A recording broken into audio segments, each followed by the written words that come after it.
Good to be with you on the Gallo Radio Show on this rainy Wednesday morning in parts of the state of Mississippi. We're glad to be with you. You can join the conversation on the C Spire text line, 601-879-4395. A guest-heavy Wednesday. Happy to welcome a couple more guests. Carolyn Coleman joins us now. She is president of the Mississippi Association of Nurse Practitioners, and Wanda Stroupe, who is president-elect of the Mississippi Association of Nurse Practitioners. Good morning to both of you. Good morning. Good morning. So thanks so much for being with us.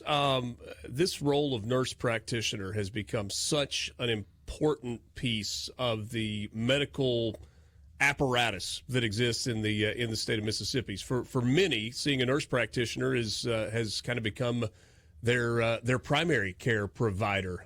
The role of nurse practitioners, as the two of you see it right now in the state of Mississippi, talk to me a little bit about it. Go ahead, Wanda. Okay. Well, the role of nurse practitioners is, of course, expounding every day, and we have nearly 8,000 nurse practitioners in the state of Mississippi. And those nurse practitioners, a good portion of them are in family practice. About 50% of them hold hospital privileges. Most, 80%, over 80%, take Medicare and Medicaid. So a good portion, of course, those in family practice, about 80%, as I mentioned, see across the gamut from birth to death. So we have a lot of specialties as well, and a good portion of our nurse practitioners, not only all nurse practitioners have to be masters of prepared, of course, a good portion of them have doctorate degrees. So we have just been really expanding in the state of Mississippi, and we're very proud of all of our nurse practitioners. Carolyn, one of the things that we know is that with medical providers in the state of Mississippi, there has been a shortage, whether you're talking about nurses or doctors or nurse practitioners. How does that current number of nurse practitioners, 8,000 or so in the state, line up? Are we in good shape, or we need more? We need more. I thought that might be your answer. 8,000 is a great number of nurse practitioners, but we do need more. And as Wanda stated, we're working in family care. We do work in psychiatric mental health, and that's a growing area. We need more coming into that area. We have other specialties also that we work into that's still growing, so we need more. It's interesting for me to think about specialized nurse practitioners, because just on the surface, when I think about that, I think you go to a clinic and you see a nurse practitioner and you got a sinus infection, and they, diagnose you the exact same way a doctor would, and you're out the door and you move on. When you talk about the specialized care, whether it's psychiatric or in other particular areas, am I the only one that maybe thinks about it as being more generalized than specialized? Just say for myself, I am psychiatric mental health trained. So I can also go into the, just say we have psychiatric mental health clinic where patients come in and they need to be seen. We're still diagnosing them. We're still prescribing their psychiatric medications for them. We're still making sure that they're stable also. There are other specialties out there that have been trained under specialized physicians or other nurse practitioners that can do the same thing, just as the primary care. If somebody coming in, like you said, sinus infection. Say if you have a neuro nurse practitioner that's working, somebody that has seizure disorders, if they come in, that nurse practitioner can still see them for those seizure disorders, prescribe their medications, and make sure that they're staying stable on their medications. Wanda, one of the things that's interesting to me is what I think has been a greater level of trust that the general public has placed on nurse practitioners. I feel like maybe there was a time where you might go to the doctor's office and you're like, I really want to see a physician. That feels like there is less and less of that because of the success of the nurse practitioner program and the need for this particular role. Am I onto something there? Have you seen that level of trust among patients grow with nurse practitioners?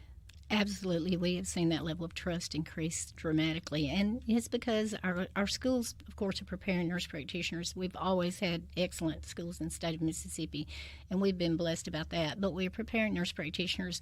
We've always been prepared to diagnose, to assess, to treat. And nurse practitioners take that interest. They spend a little more time, studies show, speaking with the patient, really investigating what's going on with the patient.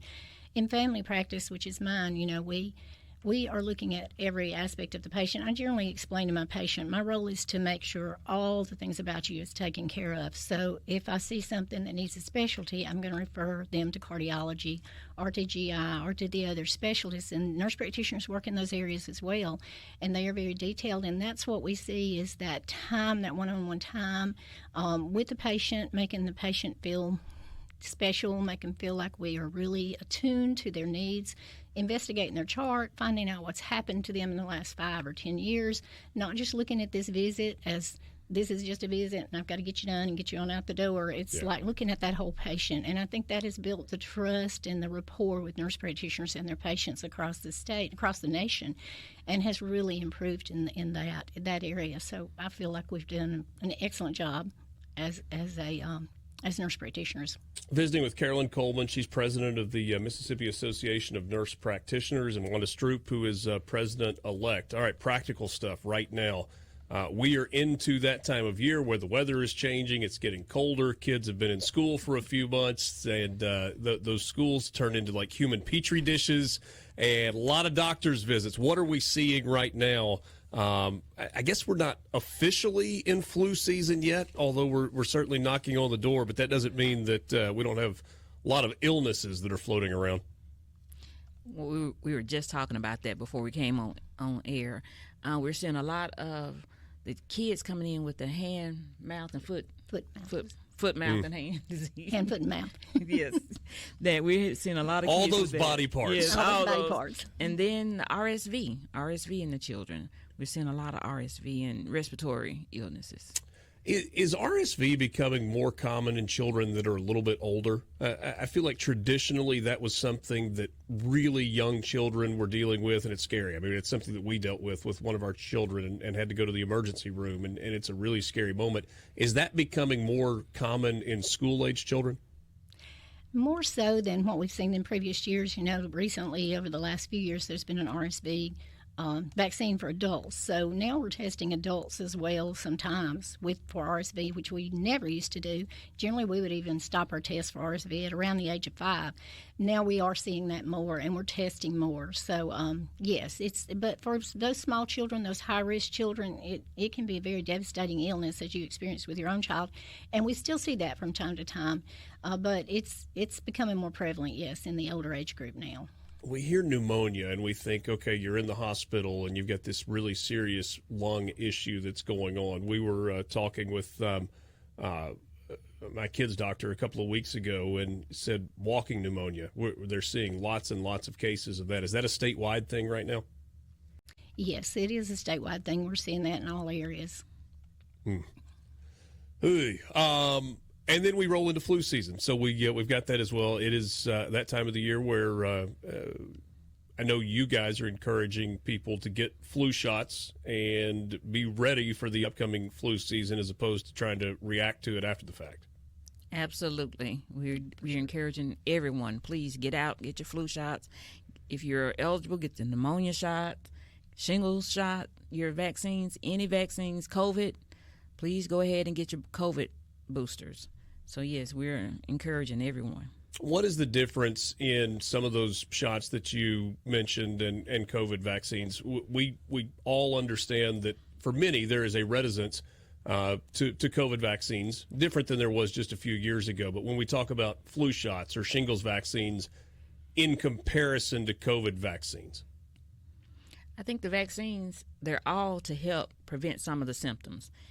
It's not going to stop you from getting flu shot is not going to stop you from getting the flu, but it will help lessen some of those symptoms. And it's the same as in the COVID, the pneumonia, any of them. It may not stop you from getting that illness, but it will help lessen the symptoms. Final thing for the two of you, and only about a minute left, so probably not fair to ask this, but in terms of the legislative session, which is just around the corner, anything in particular that the Association of Nurse Practitioners is focused on going into this legislative cycle? Yes, we are still focused on full scope practice. We are coming back. We're still here. We're going to fight for it, and we're not giving up. I second that completely. Full practice There we go. authority. Full scope practice. That's what we're looking at going into this legislative cycle. Carolyn Coleman, current president. Wanda Stroupe, president-elect of the Mississippi Association of Nurse Practitioners. Thanks to both of you for coming in this morning. Stay safe, stay well. Also, thank you for having us. Thank you. Enjoy. Thanks so much. This is the Gallo Radio Show on SuperTalk Mississippi. Just after 8:30, got about half an hour left with you. Glad to be with you this morning. Quick time out. We're back on the Gallo Radio Show after this.